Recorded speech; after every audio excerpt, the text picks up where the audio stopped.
Welcome to the latest episode of Smac Talk. Today I have an absolutely fantastic guest, former councillor, now journalist, Kevin Mcateer. You're smiling over there. I was going to say there, before I came, my fiance says, "You make that wee fella called you a pain in the backside." Introduce him as the pain in the backside. Thanks for that, Sean. I appreciate it. We'll see how that goes at the end. How it sounds at the end. But yeah, Kevin, thanks so much for coming on. Really appreciate your time and coming to join me today. Yeah. As I said there, former councillor. I don't even know how you get involved with councilling or how that even comes about. So tell me straight off about the councilling. Well, no, listen, do you want to know something? It's interesting, you know, when I was growing up, I grew up in Derrybeg and went to the college and stuff like that there, and I always sort of had a wee bit of an interest in current affairs and politics, but when the 2014 election came around, I was a member of the SDLP at the time, and I was asked, just primarily probably because I was young, you know, do you want to run? So I thought, why, you know, just run in Uri, you know, see how I get on, you know, and just it'd be a bit of an experience. I was really young at the time. I think I was only about 26 or something like that, you know. Yeah. So, no, listen, look, it was good out crack when I was running, you know. I was going around people's doors and dropping leaflets and stuff. Now, it was an experience, something I've never done before. You see it on TV and films and TV shows and stuff and all, so it was great to actually experience that myself, you know. And it ended up, I got elected, you know. So, it's actually funny, bringing that up. I was driving down Patrick Street yesterday because my mum lives down there, and you've noticed the sports centres. Yeah, that's half gone. It's half gone. Yeah. It was very surreal actually looking at it because that's where the count was. Oh, right, okay. For the election. Yeah. So it has a special place in my heart because that's where the count was, and that's where I got elected. You know, and that's where the election count was for a long time. And just looking at it, going, geez, there's a lot of history in that building. Yeah, and now it's sitting there. And now it's a pile of rocks now. Yeah. You know. Yeah. So, like, tell me, sort of like, go back. I want to take back to the school stage. What sort of stuff were you studying in school? Like, what sort of things were you like back then? What were you into? I was a messer. You sound a bit like yourself. I was a pain backside. Sort of. Oh god, no! I went to St Coleman's College. I was doing. I could do your standard, you know, your English, maths, science, and stuff. But the things that I had a big interest in actually was the likes of history. Yeah. Big interest in it, and English as well. And I was doing all those subjects. It was in the college doing them for my GCSEs, and then I left St Coleman's after my GCSEs. Just most people do, you know. And I thought, what do I want to do next? So I actually ended up. I had an interest in going to uni, and in order to get there, I actually had to go to the TAC to do an access course. But that was dead on. I ended up doing it was something like chemistry, biology, and physics or something. I got a diploma in that. You know, that's freaking me. That's a long time ago now. But Jesus, I'm still in my early 30s. Don't. Do you know what I mean? So I ended up going to uni then and doing sociology and anthropology then. You know. And as I recommend uni life actually, not just for the drinking, you know, for it's actually you get involved in different clubs and societies. There's any amount of them. Yeah. I went to Queen's, by the way, and I was into the anthropology society, the sociology society. So what exactly is anthropology? Anthropology, I always get asked this question. It's the study of cultures and societies and things like that. Okay, yeah. It was actually very interesting because I learned a lot about. We actually done a case study on the Aborigines in Australia, and about how their culture and society develops. We done a few the likes of India and stuff like that there and whatever, and how their cultures adapt to their society and the differences between their societies and our societies. And we done a case study on a group called the Azand in Africa, who were very, very interesting actually, and obviously they're still about today, but they actually based their society on witchcraft. Okay. Believe it or not. Yeah. Which, by the way, in anthropology, they believe that a lot of that would have been happening hundreds of years ago. You know, it was before the development of science and stuff like that.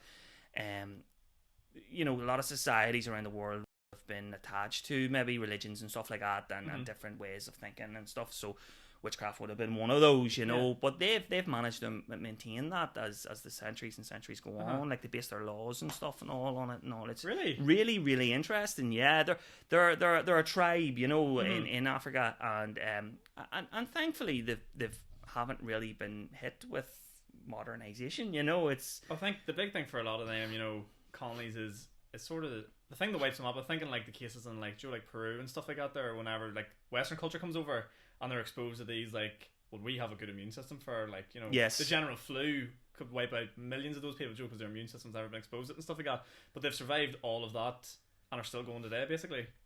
Do you're a man that you like your podcast? Yeah. Do you listen to Joe Rogan? Oh, I'm familiar with Joe. Familiar with Joe Rogan. It's just the biggest podcast in the world. Best Brooks Joe Rogan. A lot more hair. Do you smell the cannabis? That's the form out the back. We don't show it's out the back. He does. He sits and smokes away, so he doesn't know during. I fair play to him. But he was on with a guy called Graham Hancock. Graham Hancock. No, I don't think I've seen that one. I'll send you the link later. He talks about the Amazonians. He I tell you what, I was listening to it. It blew my mind completely. I actually think I did hear this, and how the first people went there said there was these massive tribes, cities, in Amazon, basically like, cities, huge. The whole Amazon was covered. It was like 20 million people or something like that. And then the Spanish came in. They brought all kinds of flu and everything with them, and I think it was actually smallpox. I think was what eradicated most of the tribes. It was something like a couple hundred men wiped out. Or a couple of thousand, maybe wiped out millions, absolutely millions, and they reckon because the vegetation has grown over hundreds of years, the cities are actually really deep within the vegetation. Like, you know, you would have to really get in there, but again, you don't really want to go in and cut down the trees and stuff like that there. You know what I mean? But they reckon if you did, there'd be full cities underneath. There would be like ruins and stuff and all. Yeah, so I thought that was incredible. But it goes back to the point you were making that Europeans used to bring these. You know, damn Europeans. God damn Europeans. But it's sort of interesting because, like, in terms of, like, I suppose we're sort of jumping gun here, and pandemics as such, like what we're experiencing now, like, these have been happening for centuries. Yeah, this sort of stuff's been going on, and like. I mean, I wouldn't like to be a politician dealing with it, because obviously, you know, it's been hard to deal with, and like coming up with a firm plan. You haven't had an experience in the last maybe couple hundred years. Yeah, something like that happening. But I guess the point I'm trying to allude to here is like this has been going on forever, and the reaction everyone's having now is acting as if, you know, these sort of diseases haven't been around since the beginning of time. I tell you something now, right? Hypothetically, right? My just a wee bit of knowledge. The last big pandemic was the Spanish flu. And I think it was 1918 or something like that. But my great grandmother died of the Spanish flu at that time, at the last pandemic. Now, when the Spanish flu was on, do you think we would have known as much about it if there had been social media back then? I think it comes to the point of how much quality information would you have learned? From it. Do you like actual learning you would have done? But yeah, I think the information would have been a lot more spread, maybe. Yeah. So it would have been as big, like as you said. We this is not a new thing. Do you know what I mean? I think it's more apparent now because it's on everybody's phone, it's on everybody's Facebook page. Bill Gates is trying to control us, you know. 5G coming to best week, apparently. Is there? Injected in everyone. But the thing about that is, I understand people you know, have conspiracy theories and stuff and anxiety and whatever. You couple that in together, and you know. But one person says to me one time, you know, do you want to get the vaccine because, you know, the microchips, you know, when I'm sitting going, yeah, if they really wanted to you know, follow me and monitor me and stuff, you know, I have a microchip in my pocket. Oh, people won't believe what that can do. Yeah. In terms of like following you and tracking you. Exactly. Even when it's switched off. They know everything about me. Yeah. They've got my bank statements and everything. Everything's all electronic and all. Like, so believe me, they've been monitoring me since I was born. Yeah. You know what I mean? So, but yeah, no, listen, God, it's crazy times, isn't it? Like, it's just insane. I think we're going to have a real issue. I'm going to revisit this later, but I think we're going to have an issue now in the coming, now that we're opening things up. Yeah. Where we think we've seen a lot of friction in terms of people being like, you should wear a mask, you shouldn't. Remember that initial stage? Yeah. That happened. But I think on the flip side coming out of that, whenever they tell us, you know, you don't need to wear a mask, you don't need to social distance, the friction that's going to come along there is going to be, I think, 2-3 times as big. Is it? Well, you know what we're like in Northern Ireland. We like a bit of us and them friction, don't we? Absolutely. Sure, it'll never be us. It'll never be It'll be them. It'll be them. You know what I mean? The maskers and the non-maskers. But listen, I agree with you 100%. But are we potentially creating a generation of germaphobes as a result? See, the interesting thing, if you look up the definition of OCD, people will say like, oh, you have an OCD because you like to keep things clean and tidy or whatever. But actual OCD involves the fear of death associated with, a certain condition that you have. So if you say, for example, a dramatic one would be, if you don't turn the light switch on and off 3 times for luck, you think something bad happened to you during that day, and that something bad will typically be something like, I'll be unlucky and get hit by a bus and die, right? That sounds really dramatic, but that's what OCD is. Yeah. So OCD in terms of germs is, if I don't clean my hands, really intensely here, this is COVID, and I pick up germs and it gets into my immune system and affects me, I'll end up in hospital and I'll die. Now, how many people on a daily basis go out there and think to themselves, if I don't use hand sanitizer after going to the shop, I'll get coronavirus, and as a result of that, I'm going to die. So, in my opinion, I think the cases of actual medical OCD has shot tenfolds because of this. Well, we're really going to tie things up here. Do you think the reason for that then is, obviously there's anxiety involved in that, but that the media has a part to play in that? Oh, 100%. Damn journalist. Damn. No, I'll show myself out. I just think it comes down to, because we sort of were talking before us, it's just on your quality of journalists and your quality of media that you like surround yourself with. And unfortunately now, it's not as simple as it used to be. You go into the shop and you pick up the newspaper you like to read. Yeah. Your social media will target you with what you've engaged with the most. And whether or not you've engaged with, your opinion is being factored on, what you at the most. You might not necessarily agree with one opinion, but because you've engaged with that so much, they'll keep forcing that opinion down your throat based on your engagement.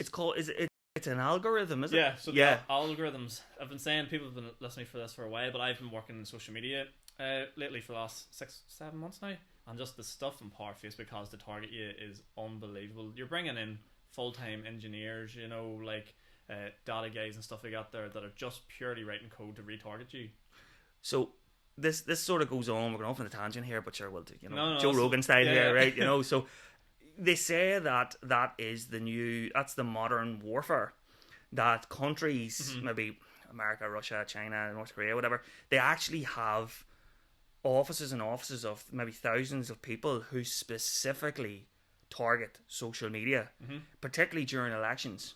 Oh yeah, there's a show there on Netflix, I think it's called The Social Issue or The Social Dilemma and stuff, and it'll this on how they're proclaiming the next Third World War will start on social media. Yeah, it's an information war more than anything. Yeah, because I suppose you could say, if you look back on history, the Cold War was sort of similar. They didn't have social media, but they'd done something similar in papers and stuff, and different things like that there. So I suppose, it's a way for different countries to get their point across, really, isn't it? It's. I suppose it's tied up nicely. I'm sort of going to get back to this more so into you, and we'll get into more of this later, because I think we are going into a bit of a tangent. We could be here for a while. We're 13 minutes in. It's a nice day and we have places to go, right? But I think tying it back, I remember, just as you mentioned history there and you studied history, I had a wonderful history teacher in the Abbey, right? I was stone cold useless in history, but there's certain things, do you remember someone saying to you, it just resonates with you? And I remember we were learning about Nazi Germany. Shout out Nazi Germany. And I'm joking. But here's why. Because Hitler and Nazi Germany, right? I am getting into dodgy territory here. Oh boy. Yeah, here we go. But what the Nazis did and what Hitler did, and to my knowledge, is the first case of when, not the first case, but was really sort of, say, censorship. Censorship really came about. Yeah. And controlling the media. That was a huge part of their campaign, and controlling the mindset of really... book burning and stuff. Yeah. So like a massive nation and a massive campaign and censorship, and that was just obviously through the old format, controlled airwaves, the controlled TV, whatever was available at the time. Yeah at the time. And that same, I think, if you've studied history and you've studied sort of Nazi Germany, which obviously not everyone fucking has, but I don't know, but I think you see a lot of relations between what they're doing now, and stuff come into like the modern day in terms of like what's happening with the media in terms of their censorship. And it's coming in a different way. Yeah. But I think as soon as you mention it in terms of, Nazi Germany and Hitler, people get this idea, oh, that's horrible, that's terrible, that should never happen. But the point I'm trying to make is it's still going on today. In a different format, as you said. In a different format. And we just want to put on record that what happened back then was awful. Oh, no, it was 100% awful. And, like, obviously, Horrific. I don't stand by it at all. At all. I like to remove myself as far from Hitler and the Nazis as possible. We're going to take a step back here. Yeah, mate. But it's just interesting because I think history has a lot of part to play. It does. In modern politics, and there always seems to be the same sort of, I don't want to say trends, but like tactics. The tactics have always been the same, I think. There's that idea, that saying that history always repeats itself. Yeah, no, exactly, yeah. Doesn't it? In different ways. Like, the modern world, you do things differently than what you were maybe hundreds of years ago. The idea and the premise is still the same, No, exactly. But I Get think... stuck into the other guy. It's best you can. Well, I think, like, so if we wind... let me get the fuck out of where I am. Let me get back out of that track. If we go back to you and then into the councillor part. So, you said SDLP approached you. Yeah. Now, SDLP aren't going to approach me and pick me up. So what was it about you, or what was it about what you were doing that made SDLP sort of... So I approached them. I wanted to get involved in politics, and as you do before you get involved, you look through different parties and stuff, and you're thinking, geez, who am I going to join? Who am I going to join? Now, I would have voted SDLP anyway for that, and they would have been quite great with my family anyway, because my great uncle got one of the disappeared, you see. So okay. Thankfully he's been found and buried.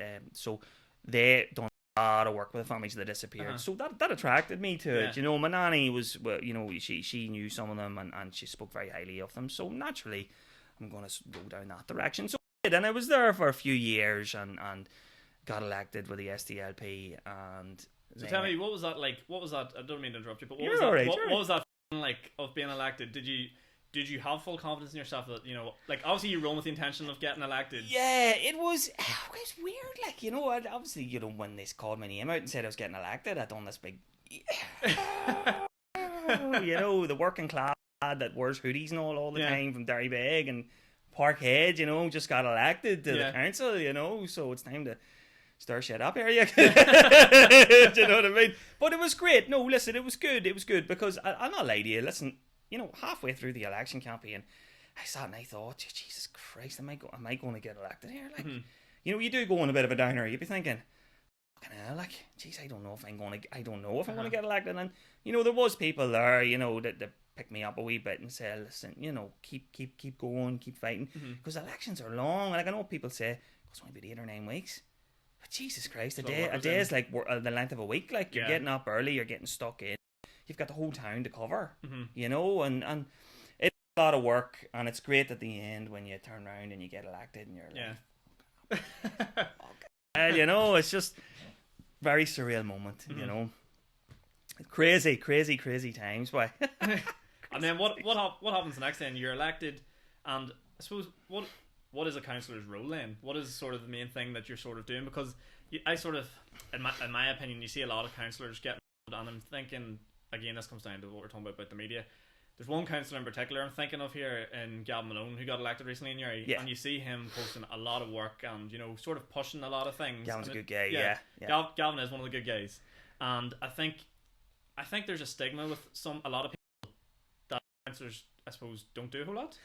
Yeah, I think that's a stigma just with politicians in general. Yeah, but I will say one thing, I local politics is totally different. I find that councillors actually do a lot on the ground. There's a lot of good councillors there. By the way, in terms of the council, when you get elected to council, it's actually split into different areas called DEAs. Okay. So the area that I got elected in and that Gavin got elected in is the Newry DEA. And I found that I find that a lot of councillors are, a lot of them are good people, you know what I mean, and they do work very hard. You've got Gavin there, Charlie Casey, he's a good guy, he does a lot of hard work there. You got Valerie Hard, I'm just naming the Newry most, Roisin Mulgrew and all, a lot of hard workers. You go on their Facebook pages, you'll see that they do a lot of hard work. Gary Stokes and Michael Savage, the boys are always posting stuff up on Facebook. They're always, whether it's potholes or roads or housing, and the boys are always in on top of it. In fact, actually, I see the councillors more as a journalist than I do the MLAs and the MPs. Do you know what I mean? So I'll put it out there now, and I'll give them credit where credit's due. A lot of them are very, very hard workers, and a lot of them do care about the areas that they live in, and I always find that they're very, very approachable.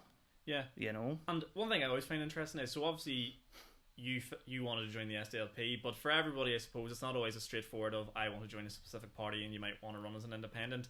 But is there still the case where you really do need the backing of that party behind you to really push your campaign and get in there, or how difficult is it now for independent to run? I was an independent. Oh, you were an independent? Oh boy, here we go. Oh, right, okay. Here we go. Controversy alert. Controversy alert. So I left the SDLP. Right, okay. When I think I was about a year in as a councillor. Uh-huh. Couple of disagreements. We'll not get into it. Okay. And I left and stood as an independent for the remaining of the term. Like, oh, right, okay. So and I will say one thing. Yeah, there was a few disagreements. That's fine. It happens. Stood on my own 2 feet. A big decision to make for someone so young. Yeah, definitely. Because I was on my own. And when I look back on it, I was on my own politically, and I was on my own personally too. Yeah. To be fair, I'll not get into it, but at home it was the lady I was with then was not the lady I'm with now, but there wasn't the support network then that I have now. Okay. I'm getting married to a lady who I think it's safe to say would burn half an Uri if anybody. So the point I'm making is there's a good support network these days. Yeah. But back then, Jesus, I was on my own. I had my friends and I had family and stuff like that, and then I had a lot of so-called friends. Yeah. You know what I mean? Everybody wanted to be it. And what happened actually, I ran in the 2017 Assembly election, and I actually pulled out of it halfway through for health reasons. At the time, I was going through a few things personally, a bit of depression and anxiety and stuff like that there, primarily to do with things on a personal level. It wasn't really the politics, to be honest with you. So do you think for a lot of people politics does affect a lot of their mental health, or the people you think that just run in politics are sort of, they know they get involved with, and you have this really good protective fire up? But then again, everyone's human. Yeah, everybody's human. Everybody's, that's what people were saying to me. Like, you know what I mean? Like, right, first, I think I stepped down a few months after that, to focus on my mental health and my own health and to get myself back on my feet. And a lot of people are sitting saying to me, Kevin, listen, don't worry about it. Congratulations, you're human. Yeah. It happens to everyone. I don't think the politics was the reason behind it. You go into politics, you know what you're getting to. Yeah. And politicians who aren't independent have that party machine behind them. In terms of me, maybe going independent, maybe I should have sat and thought about it a bit more. Maybe But do you think you did? Do you think you made the right decision in terms of going independent based on what you truly believed in? Yes. So that's sort of what I'm trying to come to here. A lot of people, I don't want to say sell your morals, but like you kind of are. You just stay with the party and have that sort of support with you. And I think I have a lot more respect for someone that would take that risk and go, you know what, we're not agreeing on this, and I can't represent them values anymore. Well, if you're asking, do I have any regrets? No. Right, okay. I made the right decision, but should I have thought about it more from the point of view of having some kind of backing and support? Yeah. Which councillors in a political party would have. They have the party machine behind them. They have supporters, other councillors and stuff. When you're an independent, it's different. You've got a lot of shit talkers in your head. But it happens. Listen, you make decisions. You grow. The problem for me, did I step down because of the politics? No. No, I enjoyed it. Yeah. I loved it. I loved helping people. I was very good at it. I still get asked to this day, would you run again? So I'm still very well got. A lot of people still, want to make good money, and you helped me years ago. I appreciate that. For me at the time, it was more to do with personal things, to be honest with you. And I think the personal things took over more than anything. And I think being in politics at that time when those things were going on wasn't a good move. Now, not so bad. I've got that support network. I've got my wee family. I've really shortened the circle. See, this is something I've been talking about lately, and it's like, if people aren't going to support you, get them out. You know what I mean? Exactly. You'd rather a small, tight circle of support than these people, as you said, were smaller the better. Yeah. Oh Jesus, I learned that lesson. But again, do I have any regrets? No, I don't. because I learnt all these lessons by getting thrown into the deep end and getting my ass kicked. Mm-hmm. And basically I stepped down and I pulled back. So for about 3 years I was pretty much non-existent publicly. Like, but I'm glad I did that, because I clawed my way out of the hole. You personally needed it. Bit, and I went to a counsellor and got got talking to somebody and stuff, and listen, it happens. I'm a human being, and I ended up I met Shauna, and I rebuilt my life, and here I am now, and I've learned a lot of lessons. Is there any scars? Nah, not at all. You know what I mean? It is what it is. Do you know what I mean? The decisions I made at the time, I don't have any regrets. I got involved in politics. I enjoyed it. You know what I mean? But there was a lot of personal things that I needed to deal with. And to be fair, it's my own fault, because those personal things should have been dealt with before I get into politics. And I just let it go, you know. But listen, you live and learn, don't you? Yeah. That's sort of, I guess the question is it something you would return to? Now, I'm not saying announce your campaign right now, but ladies and gentlemen, you're about to witness. Here we go, exclusive. No, well, if you had, your personal life in order, like if you're like doing a really strong, happy mental state before you went in, would it be something you'd consider going back into? Because as you said, you'd support there, you'd people that If really I used to do it now, I'd be well fit for it, like. But see, the thing is, I'm at this stage in my life where I'm like, I would very easily tell people to fuck off. And like, I were talking about this, and she's like, oh my god, if you get involved in politics now, Jesus Christ, somebody's getting hit. Jesus, but listen, I'm well fit for it now. And even as a journalist and all, you know what I mean? I tell people to fuck off a lot now. Yeah. And it's the best thing. It really is. Like, it really is. You know what I mean? Somebody annoys you, fuck off, will you? Do you know what I mean? Yeah. But I know I'm well fit for it now. I have the support network. I have the experience. I just don't care. If somebody has something to say, I don't care. Yeah. Do you know what I mean? Fuck off. You know what I mean? But would I get involved in it now? No, primarily because me and Shauna were getting married at the end of the year. Oh, by the way, congratulations. Well, thank you very much. Commiserations, Shauna. And we're working on our wee family as well. Do you know what I mean? And I've got my career. I love the journalism, and I want to work on things for a while, and I want to go and I want to enjoy my life. And I'm going to meet my sister-in-law and my wee niece after this, and I'm looking forward to it. And I just want to spend time with my family, and you know what I mean? I want to enjoy things for a while. It sounds like politics. It doesn't stop. It's full It doesn't.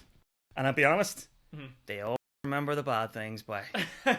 They always remember the things you didn't do. Yeah. Do you know what I mean? You can help all the people in the world, and help so many people, and I don't want any thanks for it or nothing. Those people know that. But they always remember that time you didn't get them a house. Yeah. You know what I mean?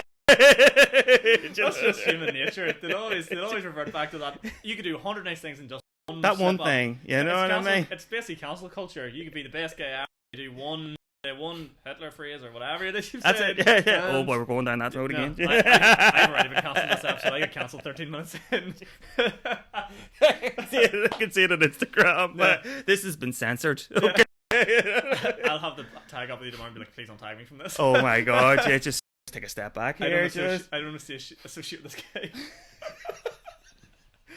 What have I done? I agree with you 100% though, and my heart goes out to the politicians as well, because I've been there and I know what it's like.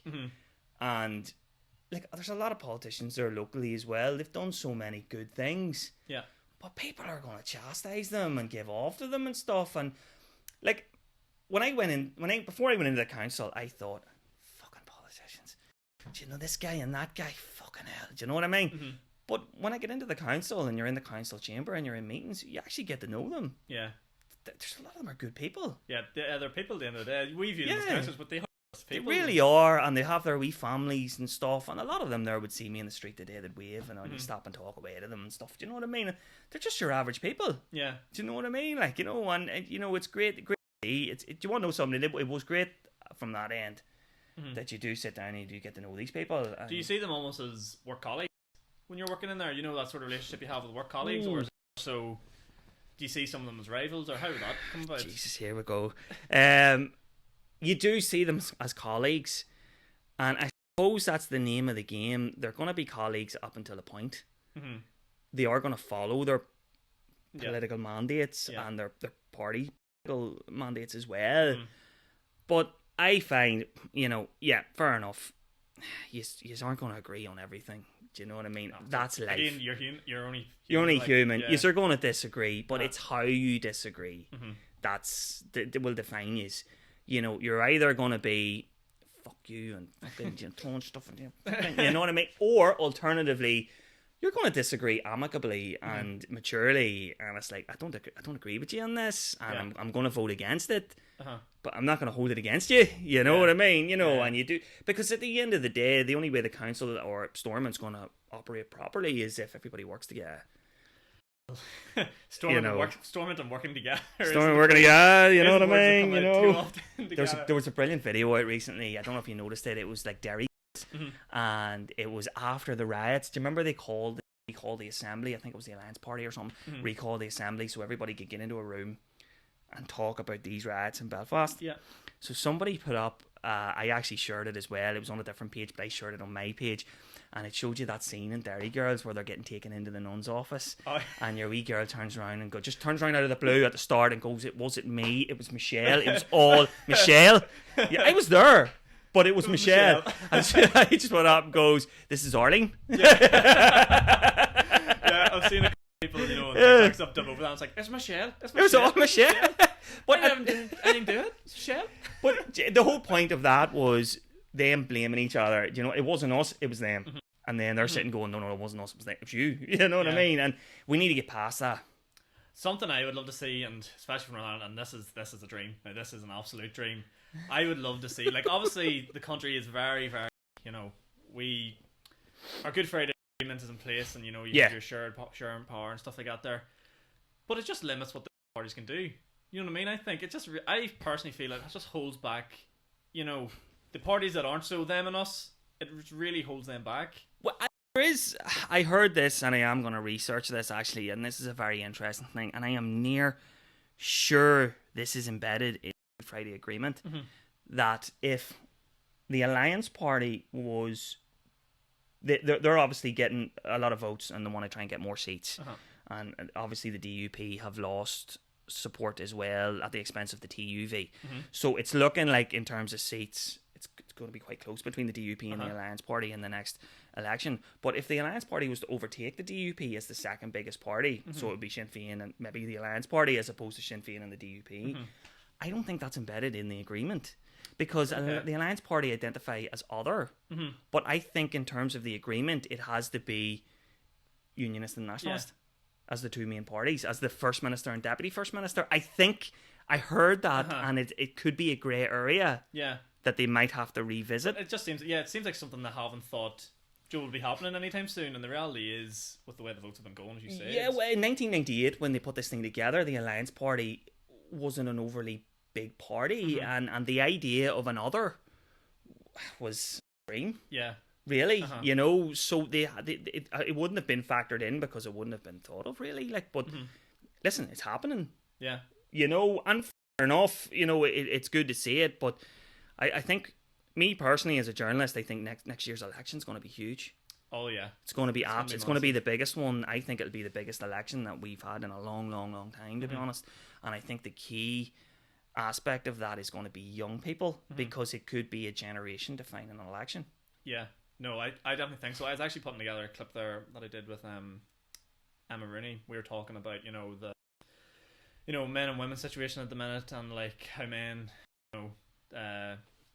I can't remember what do you call the word, just basically men treating women poorly these days. I can't think of the slogan that was going with it. Being dickheads. Yeah, being dickheads. Generally, we had a whole podcast dedicated to it, and I put together a clip, and I was sort of thinking, you sort of like to get your clicks in, so you sort of put a good title in there. Yeah, fair enough. The title it came up with was discusses will millennials define the future of politics? Oh, yes. And I think we're getting further and further away, and I think it's a good thing that we're getting a lot further away from them and us. Now, obviously, recent events in Belfast have clearly seen that's still very, very strong. Yes. But we'll touch on that later. But it's just, I personally, as a young person, and yourself, I think as well, hopefully we'll see as a young person. Yeah, as a young person, that's why I included you in my bracket. I think there's a lot of hope there for future, and especially for Northern Ireland. Yeah, there is. There is. And well, then it comes to the future of Northern Ireland as a separate state and whatever. But I think there's a lot of hope there, and there's a lot of potential we have there. Yeah. But I guess the question again comes to on how big this election is going to be, and I think you're right. We're going to see the biggest turnout we've ever had. I fingers crossed. I hope that the biggest aspect of that turnout is young people, because excuse me, I think young people need to get involved in politics as well, because politics is a part of so much of society. Your education, your health. And I think it's important that young people engage in politics. And I mean, listen, at the end of the day, if a young person wants to talk about something, if there's an issue, go to your politicians and say it to them. That's what they're there for. You'll find that a lot of politicians are actually quite approachable. So what way do I think it's going to turn out next year? It's going to be tight, I think. It could be quite a scrappy election, to be honest. Yeah. I could potentially, I'm going to be honest, from what I'm seeing now in terms of the data, I think Sinn Féin could end up being the biggest party. You think so? I think so, yeah. And that'll be the first time since. I think the DUP are it's a difficult time for them. The rise of the TUV, that's eating into the vote. Yeah. The Alliance Party's eating into the Unionist vote too. There's a lot of apathy. I actually heard a radio interview with Julianne Core Johnson, who used to be, actually when I was a councillor, she was a councillor for the PUP. Great lady, lovely lady, very intelligent girl. But she even went on radio and said, listen, we've been on the streets talking to people. A big apathy with the DUP and the Northern Ireland Protocol and Brexit and stuff like that. So it's going to be a difficult election for them to maybe try to claw those votes back, particularly if you have the TUV breathing down their neck too. Exactly. They're going to lose. They are going to lose serious votes. But I think in terms of like the millennial stuff as well, like Brexit, as you mentioned there, Brexit's the biggest. I know this is going to sound really simple from just, but it's the biggest thing to ever happen, I think. A generation of voters, because you're getting them voters to come out. Because I know personally, people that haven't voted and stuff like that and went, I'm outraged by Brexit. Because, well, did you vote? And that is going to stick with you for the rest of your life. Yeah, millennials that didn't get a chance to vote on Brexit, maybe they're at voting age now. Well, not even that. There's a lot of millennials that just point blank said they didn't vote. Yeah. You know what I mean? They were of age and they just didn't vote, and that's just the reality. That's always been the reality of politics, where young people that can vote don't vote. I think Brexit, it will be an issue. I think we were talking about the DUP and losing their votes. If you look at on the other side of the thing as well, if you look on the national side, I mean, from Sinn Féin's point of view, are they receiving a similar battering? No. And I know personally, I've received follow requests from pretty much everybody in the Sinn Féin party, that are, again, using the social media aspect of like trying to target young people and trying to resonate with them. And about coming on? Yeah, no, about just in general, like everyone my age has been receiving follow requests from Sinn Féin in terms of trying to resonate with the young voters. Yes. And to me, that's a sign that they're worried, but also feel like they can capture them young voters. I think in terms of political party, I think Sinn Féin have been doing quite well. Yeah. With engaging with young people. I think it's quite. I think a lot of political parties are quite jealous and admire the way that they're able to do that. They're definitely all over social media, and to be fair, that's where the young voters are. Yeah. Every young person has a phone with Facebook on it, and Instagram and Snapchat and whatever. If you want to engage with young people, you need to get with the times. Yeah. And they seem to be doing it, and I can't see anybody, there's nobody major from what I can see on the national side that's eating into their vote. Not in a similar fashion as the TUV is to the DUP. Yeah. If they can maintain their vote, tell you what, they could be the lead party next year. And what do you think that could do for Northern Ireland in terms of? I think it would be a good thing. I think, listen, they have a mandate. You know what I mean? The facts are the facts. They're a political party and they've got politicians. They have a mandate. They're there to do a job. They're there to help. They're there to sort out certain issues. Now, will there be certain people on the other side that'll see that? I don't know. Probably not. There will be a lot of apathy from the other side because whether we like it or not, we still live in that us or them culture. Yeah. I think it's going to be a trying time for unionism. if that happens, Yeah. because you will have the Northern Ireland Protocol, you'll have Brexit, you'll have these riots as well.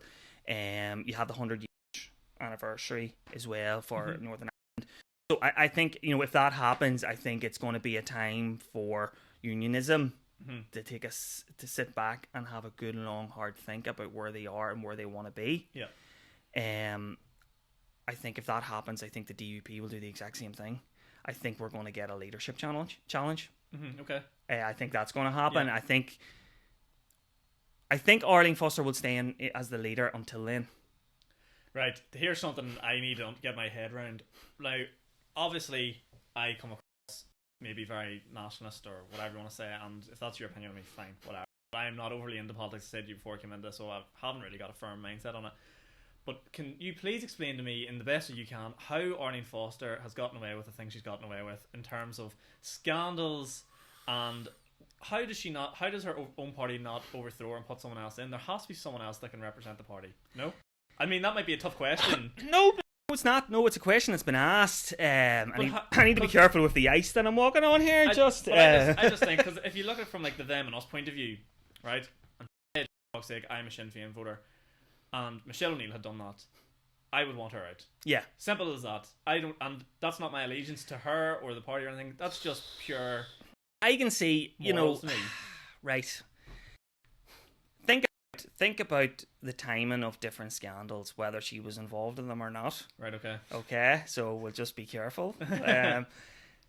Right. Okay. So if you look at RHI, right? Okay. So RHI happened, and whatever happened, and whatever the judgment was. Okay. So it seemed that she managed to stay where she was. Okay, that's fine. If she had a step down and somebody else had to come in, would that have been an even bigger scandal? Right, okay. Keeping her in the position and saying, she didn't do anything. We didn't do anything. We weren't involved. Right, okay, she's there. Let's get back to business. Okay, fine. Okay. Maybe her stepping down would it have maybe made things worse for the country? So that's my thinking of it. Just keep her in, you know what I mean? We want ability. Right, okay, let's move on. What happened next? Brexit. Yeah. Okay, and you're sitting going, you're a unionist voter. Christ. Northern Ireland Protocol. Right? But you can't get rid of the leadership in unionism at that time because you're in the middle of a pandemic. And you need your leaders, to be, basically you want them to be power because you're in the middle of a pandemic. You want stability. You don't want to be getting rid of anybody because you're going to be sitting going, now's not the time. Now is not the fucking time to be getting rid of somebody. Let's just see this through. So I think certain things have been keeping the leaders of unionism in the position that they're in. Okay. And I think when this passes, will we get a change in leadership? I don't know. The one thing that might be keeping leaders of unionism in the position that they're in is because when this is over, we're actually going to be on the cusp of an election. So do you really want that? Do you want your party in turmoil in the run up to an election by changing leadership? Or you know what I'm saying? That's up to the respective parties. And we're not just talking about Arlene Foster here. No. I think we're talking about Steve Aiken in the UUP too. I think the only political leader in unionism that's probably going to stay where he is Jim Allister, to be honest. But he's in the crest of a wave. I don't agree with the TUV or anything like that, but I do think he is, from a unionist point of view, he is riding the crest of a wave, basically. So I think he'll stay where he is. I don't think Steve Aiken is the leader that they expected him to be. To be honest, I don't know. To the Nolan Show? Oh, not really. I would sometimes have it on TV the very, very odd time. You mean the radio presenter? Yeah, the radio presenter. He done an interview with Steve Aiken a few weeks back, and it wasn't great. God love him. But no, listen, I think they should wait until. I don't think they should be doing a change of leadership at the moment. We're in the middle of a pandemic. We're trying to get out of this thing. When we get out of this thing, we're going to have another issue. We're going to have to rebuild the economy. And I think at the moment, in the run-up into an election, I think we need stability. I think we should keep things the way they are. I think the election is the time to change things around and to change leaders and to change MLAs and stuff. I think that is going to be the time. Get your new mandate, maybe update your mandate and get your new leaders out. Get your new leaders up, your new administration. think if certain parties don't do as good as they are expected to do, I think that is up to the party and the party membership to reevaluate the situation they're in and say to themselves, we might need a new leader here. Yeah. And I think if the DUP get a battering, which they could potentially get a battering, I think that would be the time for them to turn around and say, well, we need a new leader. Yeah. Who that's going to be, I don't know. Nobody stands out.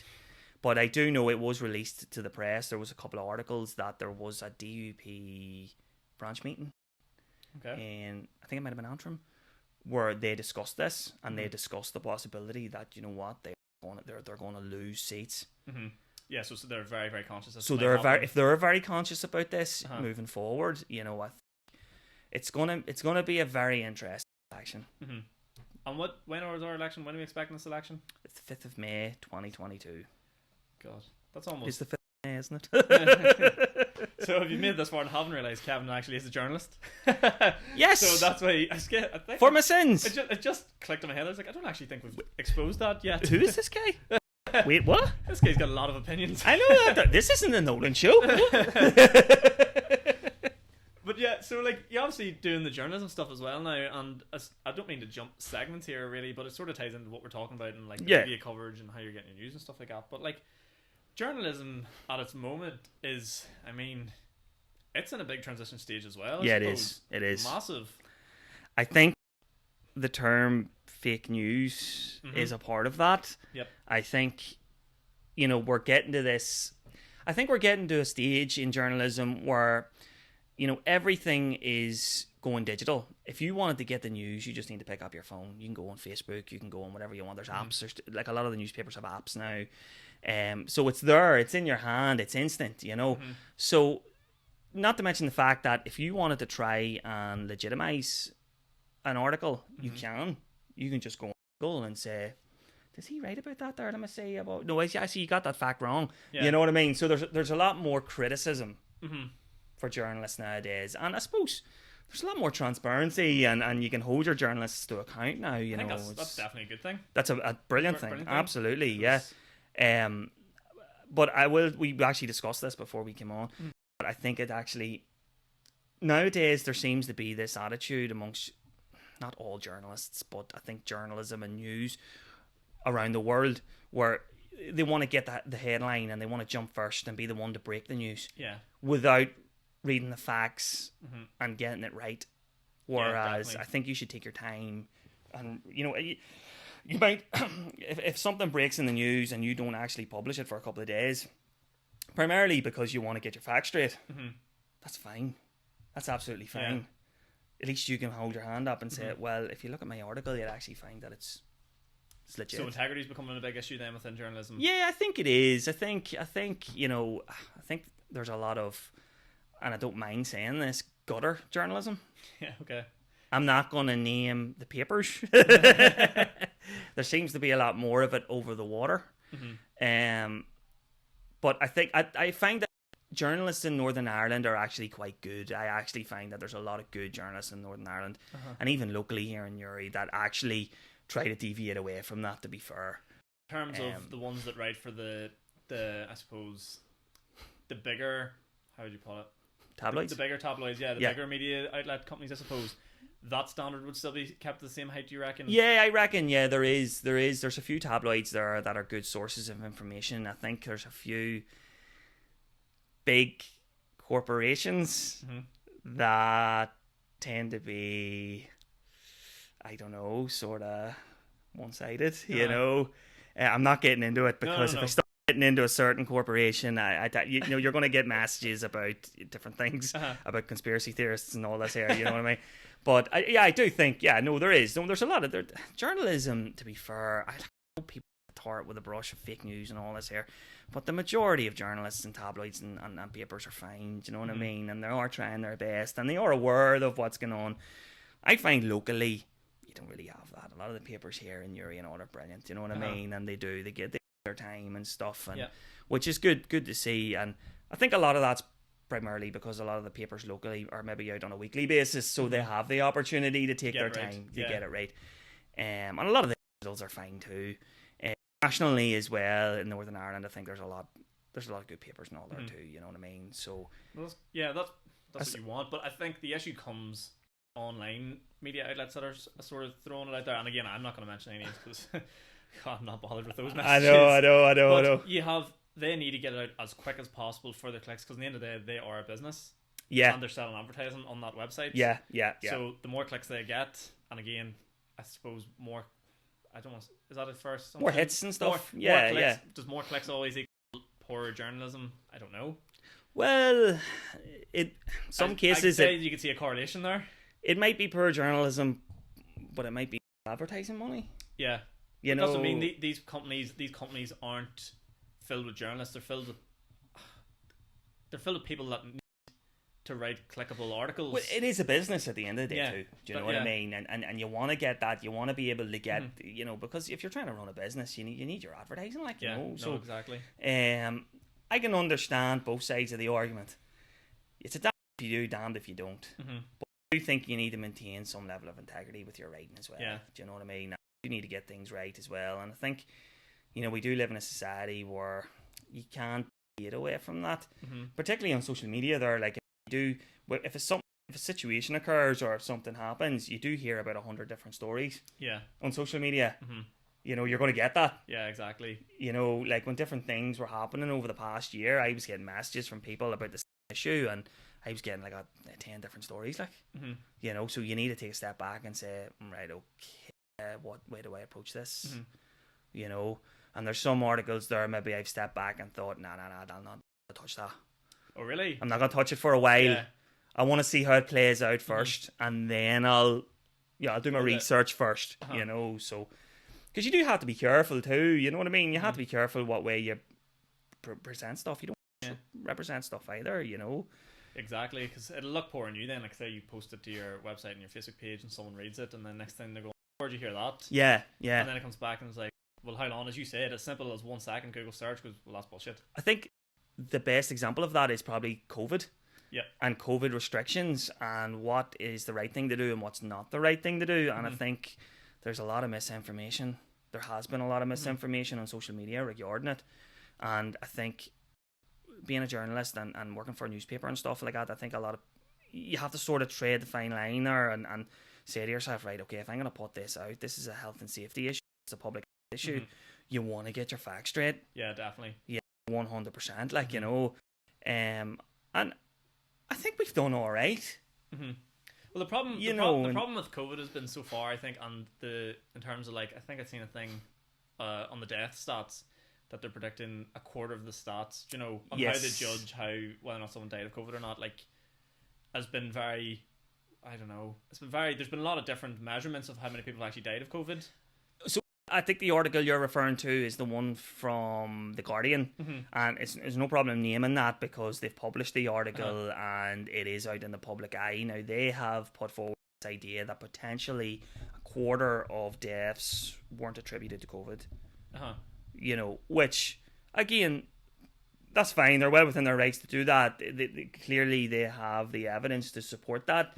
If that's the case, that's something that you want to put out there and you want to say, listen, have we approached this the right way? Because I think when this is over, I think we're going to have inquiry after inquiry after inquiry. Yeah. Not necessarily to criticise the government or different departments, but to ensure that moving forward that we do have a pandemic response model. Yeah. Because if this happens again... It's when this happens again. This happens again, you want to get it right. We're not going to get it right the first time. No. This is something not just new for us. This is new for the government too. We've never dealt with something like this here before. Exactly. Not in this generation anyway. So if when it happens, you want to be able to sit there and say, well, we learned our lessons from the last time. I think they need to have in place as well when it happens and if it affects a younger generation, because this you have to remember, this was a big issue for people over the age of 60.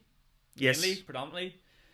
So it's sort of scary to think about what will happen if it's sort of one of these viruses come along and it'll target 45, 30-year-olds. I don't mean to for anybody here. You're right. Very, very real it's a very real possibility that it could do that. Like, listen, I'm not a scientist, but I've seen enough over the past year to know that if something worse comes along, like, we need trouble. We need to be ready for it. Like, if we act the way we did for this one, we're in serious trouble. Well, Will our NHS be ready? No, No. absolutely not. I think we were pushed right to the limit as it is. I want to go on record and just commend the staff in the NHS for the amazing work that they've done. Some of them have just totally rushed off their feet all day, every day, you know, and they've been fantastic. And you know, we're very, very lucky. I think the NHS survived because of the staff. Definitely. They held it up, you know, and they've been fantastic as a result. And they're getting a measly 1% pay rise, you know. But anyway, you know, it's just thanks, you know, thanks. They're underpaid anyway. They're underpaid anyway, but to turn round to them after all that and say there's 1% pay rise, that's a thanks but no thanks. Yeah. That's, talk about taking it for granted. Like, I mean, come on, like, you know what I mean? These guys, God love them. I know that a lot of them were separated from their families because I know the Canal Court and a few other hotels put them up. Oh yeah, I know people that live with high risk, and you know, you're going out of the hospital all day, you can't come back. You can't come back to the house. Yeah. You know what I mean, and fair play to those hotels for doing that. Yeah. So like, there was people separated from their kids and their families and all for weeks and weeks and weeks. You know what I mean? And what thanks did they get? Exactly. Yeah, 1%. 1%. Good luck. You know, it's just one of the many things that sort of frustrates you, I guess, even for like just general public looking at your politicians, thinking, how can you tick that up? How can you sit there and go, you know what? Yeah, we'll give you 1%. Yeah, I think politicians, and I hate to generalize, but I just think, as you said before, you know, you have to have that solid barrier up, but it has to create this disconnect from the real world at the same time. Are they under pressure though? I'm not talking. See, the 1% actually came from Westminster, from the Tories. So I knew that was going to happen. Like, you know what I mean? Because I know that Scotland, they actually went up to 4%. Oh right, okay. You know, so you know, fair play to Nicola Sturgeon. Which by the way, I had posted on my Facebook page a few weeks ago. I had a bit of an untoward dream about Nicola. Just doing a great job. Okay, so moving on. Jesus, that's one of the more unique ones I've ever heard. I know that there. I know. I woke up one morning and I went, "Oh, for fuck's sake, Jesus Christ! I'm just gonna have to take a bath in holy water here." But they went up to 4%, which, you know, and fair play to them, you know. So I think we're waiting to see. Will we go with 1%? I don't know. You see, devolved governments is like in Northern Ireland and Scotland and Wales, they make their own budgets and stuff and all. Do I think we'll sit at 1%? I don't think so. I sincerely hope not. I know I don't think they will. I think a lot of our politicians are quite sincere to a point where, you know, I think they will go more than that. I think, you know, whether they go more than 4, I don't know, but it remains to be seen. But I'd like to think, you know what I mean? Because you know, Michelle O'Neill and Noreen Foster and all, you know, they have been talking the talk and stuff. And you know, I think, I actually will say one thing. I know we give off about them and they'll be fighting with each other and all, you know what I mean? I have found over the last year we have seen the human side of the two ladies, to be honest. No, I agree. I think I've seen a lot more of that in the last year. Arlene was quite sincere about a lot of things and she's quite adamant about protecting the NHS and stuff. Michelle, actually, I don't know if you remember this, but last year she was speaking in the chamber and she got quite emotional. I don't know if she drew a tear or whatever, but she was talking about people dying. No, I do remember that. Yeah, she did. You know, for sure, she drew a tear too. You know, so I think we can give off about them all we want, but in terms of COVID, they were quite sincere. About people dying and stuff. You know what I mean? And they were genuine about that. And you know, I think again we're coming from the point of view. You know, it's very easy to criticize politicians and give off about them, but they're human beings at the end of the day. I suppose in the end of the day, when you sign up to be a politician, you have your expectations of what you want to deal with and what you want to push forward in the next couple of years. And then whenever you get hit like something with a pandemic, it's not necessarily something you've signed up for. No, it's not something you can ever plan for. And then having that pressure fall on you, as it's, I guess the buck stops there. It's like the pressure falls on you to deal with it, and you're simply just not equipped for it. Yeah, no, people tend to forget as well. Actually, 3 months before the pandemic hit Northern Ireland, we had just come out of a 3-year hiatus with Stormont. They signed the new Decade New Approach Agreement in January 2020. So they all back after 3 years said, right, let's get the work here, you know, and they signed the agreement, and you know, it was very positive, and everybody was ready to work and get stuck into running the country. 3 months later, COVID. Yeah. So they were not expecting that. No, exactly. I don't think any of us were. Well, here's a hot take for you. I felt I felt at the time. Oh boy. Northern Ireland made more progress in terms of quality in them 3 years without an executive than they ever have in the last 10 years. Oh, here we go. The hot potato. You take. Know what it is? It's a grenade in the fire. Here we go. Genuinely, I think we made more progress in terms of same-sex marriage and all them sorts of issues. Abortion, which I really don't want to go down that one. No, I don't want to go down that road, because it's very emotive. It's very fresh at the motive, and it's understandable. Yep. Both sides. Yep. Very, very understandable. But I think you're right. I think you're right. I do think you're right. To me, it's sad to see that 3 years of nothing resulted in more. 3 years of everything. Yeah. Really, but when you think about this, then, are certain political parties happy that they weren't in government to be a part of those decisions? Well, the answer has to be yes. Yes. Yes. Yeah. Well, yes and no. There's obviously a political party that wasn't happy that those things got approved. Yeah, but did they know that those things were eventually going to get approved? Yeah. And it was a case of upset their voters. It's going to happen. Are we better off getting offside here? Think about it from a political strategy point of view. If you're a strategist in a political party like that, you're going to be sitting thinking to yourselves, listen, this is going to happen. This is going to happen. If we stick around here and we become the voice against it happening, it's not going to look good. Yeah. So what do? Get offside. It's actually a very good point. Yeah. That's top quality journalism right there. I'm telling you about it. That's looking at both sides of the argument, but it's true because you have to understand political parties have strategies too. Yeah. They have strategists there. They pay people big bucks to go over the data and to go over different issues and think to themselves, what can we get out of this? Yeah. I mean, like, it's in the end of the day, it's a numbers game. When it comes down to the votes at the end of the day, it's a numbers game. A really interesting thing, or maybe I heard it. It was about Obama when he ran at the time, and he had this very vague, wishy-washy stance on same-sex marriage. Right. So he never really officially went out on record and said whether he supported it or he didn't support it. Yes. And then that just came back to purely numbers game in the in the liberal states sort of way, and whether or not he'd win them sort of swing states based on what he said. He sort of stole a few Republicans.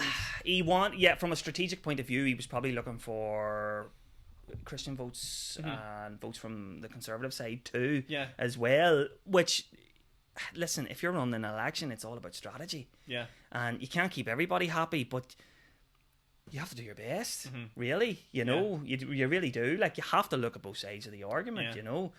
And it's difficult in an election. It really is difficult to appease as many people as you can. And even when you're in office, it is too. But again, you're not always going to agree on everything, and you're not always going to keep everybody happy. So, and then I guess I sort of want to jump on to a couple of the hot topics. So it sort of leads us into my United Ireland thought. Okay, yeah. United Ireland thought, as you said, you're going to have maybe next year Sinn Féin becoming your potentially your party, and if not, it probably will strengthen potentially. Could strengthen a position. You see, me personally, I've never held back from my own views on the United Ireland. I want a United Ireland. I'm an Irishman, you know what I mean, and I'm a nationalist, and I love Ireland, you know what I mean, and I'm not going to change that for anybody. So do I want a United Ireland? Damn right I do. Do you think we're going to do you think what sort of time frame, because there is inevitably coming a referendum? Referendum. Is it 5 years, 10 years, 15, 20? When are we? I think it will be in our generation, yeah, in our lifetime, yeah. Because I think it will be. See it coming. My issue with the United Ireland is, and I don't know even if I should go down this rabbit hole, but my issue with the United Ireland is I am an Irish person holding an Irish passport. Financially is going to be the big one, and you're going to have that tweaked the exact same way they did with Brexit. Yeah. That comes out, and they're going to pose that argument. I have a shovel here for you if you want to dig a hole. Let's grab it here for you. Yeah. But no, you have to. No, listen, look.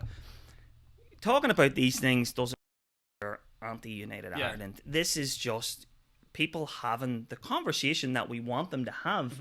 We want them to have a conversation. If this is going to happen, we need to get all our ducks in a row. And we need to make sure that when it does happen, that it happens in a way that it's not going to, affect us badly. we want to get it right. Yeah. Of course we want to get it right. But if we want to get it right, and a lot of the nationalist parties, Sinn Féin, the SLP, they're all saying, listen, look, if we're going to do this, we want to get everybody involved.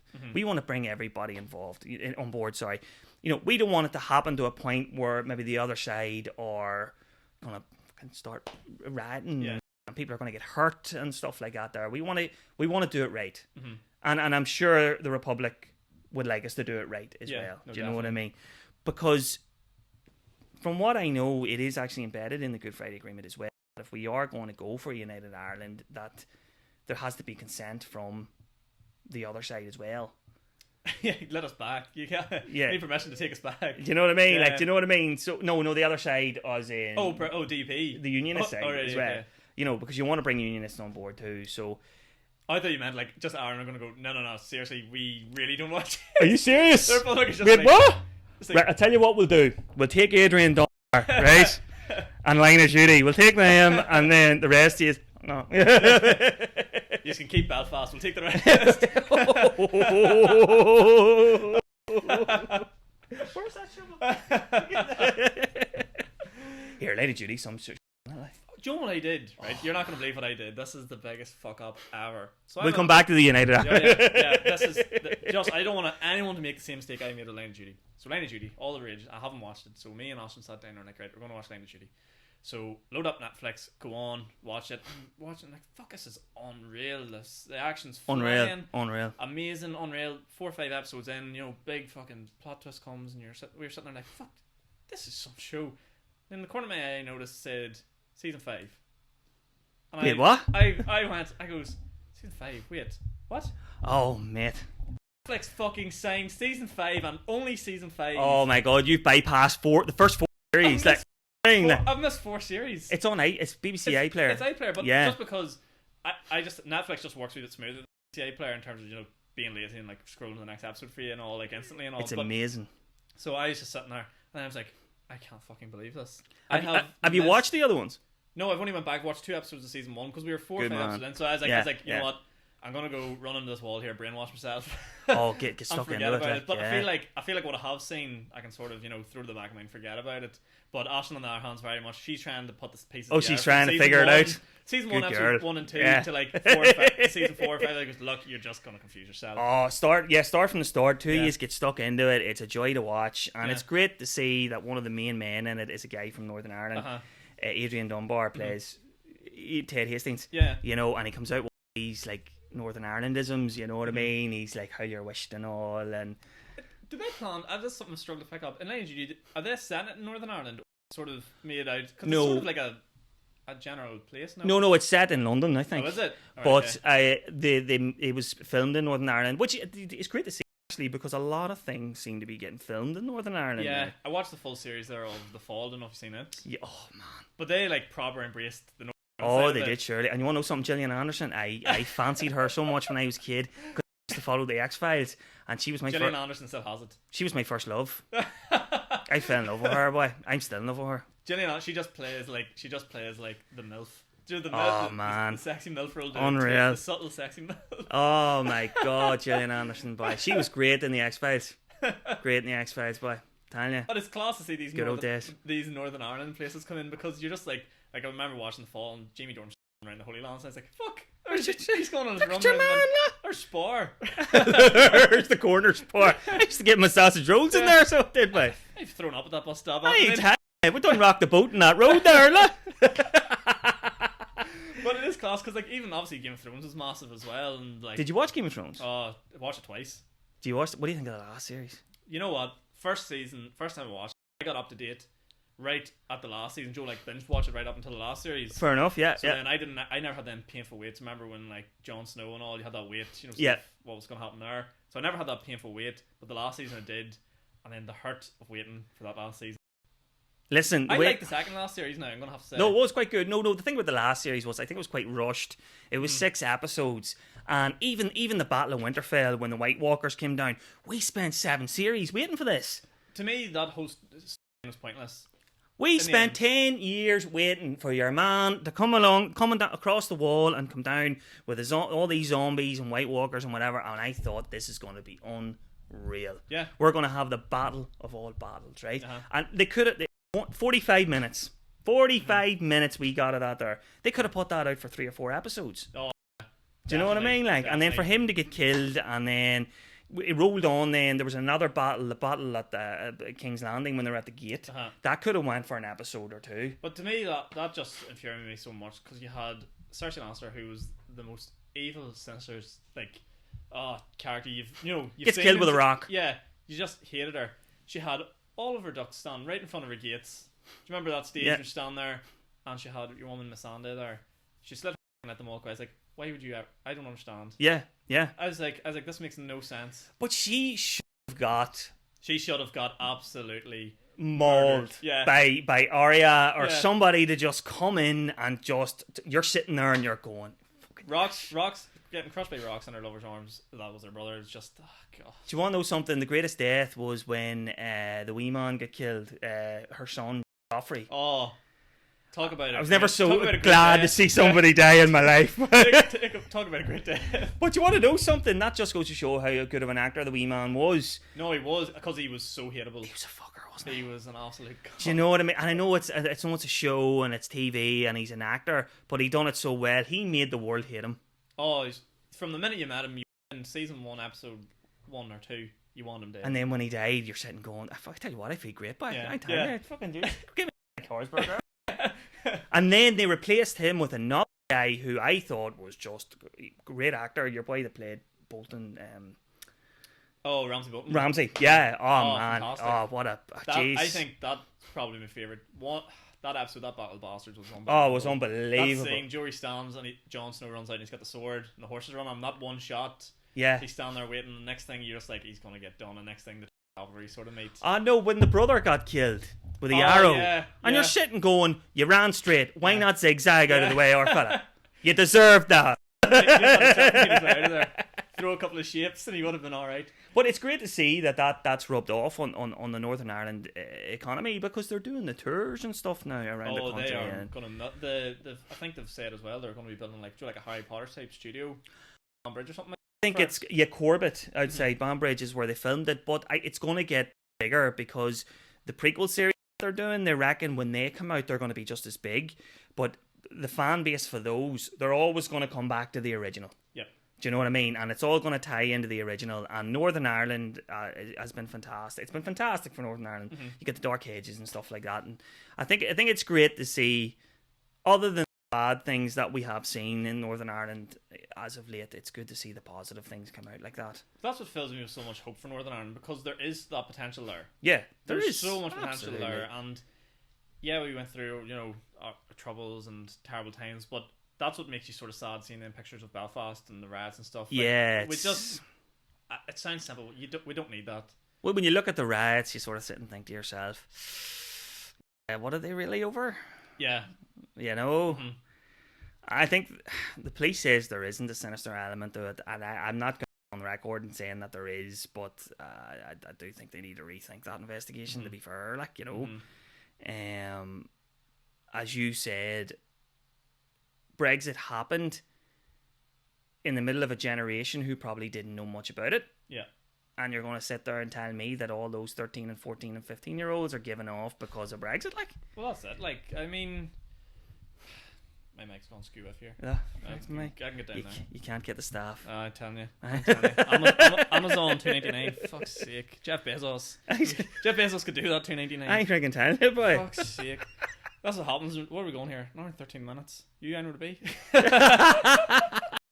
Sean, I might be a wee bit late here, just having the absolute crack, But yeah, like, it just seconds me then how they come out and they do say that, they sort of put this blatant stamp on a sense, blatantly not. Yeah. Because again, there's not transparency there. People aren't as stupid as you're fucking making them out to be. I find that there are media outlets who tend to think that the public are stupid. The public are a lot smarter than anybody gives them credit for. They look at these things on social media and on TV, and they come out with statements like that, and they just go, aye. One thing I found very interesting that you had up on your page is the fact that, and I was never aware of this, they'll leak the things 24 hours before, like the guidelines and stuff. Yeah. To gauge that, public unofficially. Well, not unofficially, but these leaks are sort of like a norm. Yes, you will find in politics, and I'm not going to go into any particular examples, but you do find that things leak. Mm-hmm.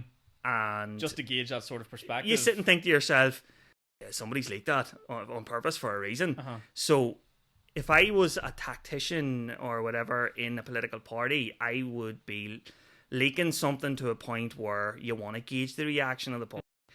So in regards to that, you gauge the reaction and people are going, fucking jeez, what the fuck? And then you can sit back and the white knight in shining armour who's going to come in and say, hold on a second. Yeah.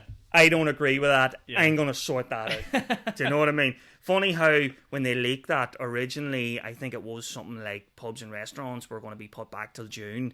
And then it was leaked. And then all of a sudden, we had the DUP and the economy minister coming in on their horses going, don't worry about it. We will save the day. Yeah. Fear not, pints for everybody. Fear not. Hear ye, hear ye. But that's it, because it makes so much sense, because then you're starting to think to yourself, how is there a delay? You have made, you surely have all your ducks in order at this stage, and then, we're going to be an hour late or half an hour late or whatever. So obviously, I guess one could guess that is what's going on. Happens all the time when things get leaked to the press. All the time. You sit. All I can say to the public is keep things with an open mind, and sit and say to yourself, right, that's come out this morning or whatever. There's a meeting on later on today, and that's come out this morning, right? Who would leak that, or who would benefit from it being leaked? You know what? You've really flicked my mind on this in terms of like the political advantages of leaking something like that. Yeah. Because I would normally just sit there and go, what fucking gobshite would leak that? Yeah. So like you think of it as on your own perspective. Yeah. And I like to think sometimes I see both sides of an argument. But yeah, from the political standpoint, it makes a lot of sense in why they would do that. It's always tactical. It's, you know what I mean? At the end of the day, somebody's turned around and they didn't like what they seen and they've thrown the rattle from the pram, and they've maybe went to a journalist who they get on quite well with, and it's been leaked out, and then they're just going to sit back and wait and see what the public reaction is. And if the public reaction had been good for that, I think they would have kept it. Do you know what I mean? Yeah. Well, but the public reaction was bad. People were giving off. They were like, what, restaurants? Or we're going to have to wait till June? What? The hospitality sector, they went absolutely crackers, and for good reason too. You know what I mean? That they've been waiting for so long, and and then all of a sudden they've had meetings with the economy minister and whoever else, and everything changed. Yeah, but it's funny, like I guess that time frame of the feedback, and you're like, oh shit, let's get we can't do this. Like there's no way I'm coming out in record saying exactly. But that's what it's all about. It's all about how you're perceived in the media, how you're perceived in the public, and if you have to leak something in order to gauge a reaction, then you're going to do it, and nobody's going to know that it was you, Yeah. Do you know what I mean? Yeah. Just get a side tip and then the way it goes. But I guess it's sort of, we'll probably finish up on this because I was just saying we're sort of running on here, but I'm enjoying this. Yeah. Oh, I'm having an absolute blast. No one speaks to me in politics because you're like, you haven't got a clue what you're about. Well, you do now. I was like, I have these opinions that'll, fire out here, and people are like, oh, fuck me. But my major opinion is I hope that Adrian Dunbar from Line of Duty becomes First Minister someday. You know what I mean? Yeah, he's our national treasure at the moment. He really is. I'm only after one thing, Ben coppers. All right. Ben politicians. Oh, I can't wait to get caught up. Fuck you, Netflix. Fuck you. Damn you. I'm glad I don't pay for that and use someone else's account. Somebody's going to be listening to this going, here, hold on a second here. There's my Netflix special Conan. This I know that there, but your wee brother's probably sitting going, what the fuck? But I think we'll finish up on this. So I heard a really interesting debate on the radio. It was from a radio perspective, so obviously it was incredibly biased towards the radio. And they're having politicians come on and talk about politicians using social media as a tool. Okay. And in terms of like how powerful it is, or how it's been, or how maybe they were sort of coming to the perspective of they might be putting too much emphasis on it's not important as you might think it is in terms of getting the voters. And do you remember we were talking earlier about the foot going around door to door and how important that is? Yeah. Sort of, what would be your perspective on that then, and how important is the sort of digital age, and like, is it as important as we think it is? I think it's important to a certain degree. I think going around the doors and talking to somebody the face is still your bread and butter politics, and it should always be your bread and butter politics, because you like to know who you're voting for. Yep. You want to talk to them face to face, get chatting to them, and if you throw something at them, you want them to sort of respond to you off the cuff and see how they respond. Whereas if it's digital, they're going to take 5 minutes to contact our press officer and say, here, our fella sent me something over there. You know what I mean? So, yeah, no, face to face, that's your bread and butter. We'll always stick with that. We should always stick with that. I think that's important. But I do think social media is quite important. I think because to a certain degree it is, because everybody has a mobile phone. Everybody has Facebook, whatever other form of social media, Instagram. And it's good to engage with people as well. If you're out, sorted out a pothole, you want to be standing beside that pothole, or you know what I mean? Look at me, look. You know, so it's good in a way to showcase the things that you've done. And the issues that you've resolved and stuff. And then obviously it's a quick tool as well, because if something happens down the road, or something happens down in Stormont or whatever, a local politician can quickly go up and post something to say, I support, whether it's LGBT, something like that there, and it's letting people know real time, quickly, I've got your back, 100%. Or if you need any help with benefits or housing or whatever, here's my details, give me a shout. You know, so from that point of view, you know, in real time, I think it's very important. Do you think it can come back in them at the same time? You know, if you post like, I strongly believe in this, and like you're posting all these objectives out there and you haven't got it done, does it slip back in you? Is that the other side of it? That's the other side. I don't think it's a perfect thing. You know, I don't think it's ever going to be perfect. I think it can come back to bite you in the ass. Once you put something social, it's there forever. It's there forever, you know. And I suppose it's in regards to the person you're dealing with, you just be careful what you're posting, and sit back and have a think. Don't jump. You know, do your research first. But yeah, I think from that point of view, because they'll always bring up the thing you done 10 years ago. And the same thing is, you could have deleted it within 60 seconds of posting it, but it is one fucker. Yeah, screenshot it. But you want to know something? It's there forever. It happens, doesn't it? Yeah, well, shit happens, boy. Yeah, and they're all remember the bad things anyway. So you know what? Fuck it. You know what I mean? And then, because I obviously have a lot of young listeners here, before I let you go, one thing I'm really sort of keen on, if I can get one person that listens to this and take a bit of the next question, that'd be great. If someone was looking to get involved in politics at a young age, or local council and stuff like that, what would your advice be? Oh God, don't do it. That is a good one. That is a good one. Yeah, because sometimes it seems like it can be very daunting for someone to get out. It is. It's very daunting, and do you want to know something? I don't regret doing it, and I'm glad I did it. I shouldn't have done it at such a young age. I should have waited until I was a wee bit older. I should have lived my life first. You think so? I should have lived my life first. I should have went out and you want to know something? I met my fiance about 10 years ago, and I should have asked her out then, and I didn't. So if you're young and you're involved in politics, that's absolutely fine. You can still join a political party and get involved. But in terms of the front line stuff, maybe leave that until you get a wee bit of life experience first. You know what I mean? It's a long haul politics. Life is too short, mate. Life is far too short. That's one thing I've learned over the last couple of years. It's far too short to be sitting there at 19, 20, 21 years old, sitting arguing over stuff like that. You know what I mean? Go and meet somebody and enjoy your life and come back when you're older. There's a reason why politicians are a wee bit older, to be fair. You know what I mean? You know, they've lived their lives, and what we're doing now is, we're trying for family, and we want to raise our kids and just enjoy that part of our lives. And maybe I might go back maybe when I'm in my 50s or whatever. Do you know what I mean? When I've never say never. Never say never. When I've done a few things, and you know what I mean. But right now, just enjoy life. There's a beautiful day out there. Go away with somebody and get an ice cream or do something or whatever. Get yourself on a podcast or whatever it is you need to do. Get yourself onto a podcast or something like that. Don't be worrying about politicians. There's enough of them. Yeah. Don't worry about it. You know what I mean? You know what I mean? Yeah. No, to be honest, I didn't expect the answer to come from you. I thought, and I suppose it's a nice thing to hear. Take your time. Don't rush into things, because life's too short, mate. But jeez, what do you think I was going to say?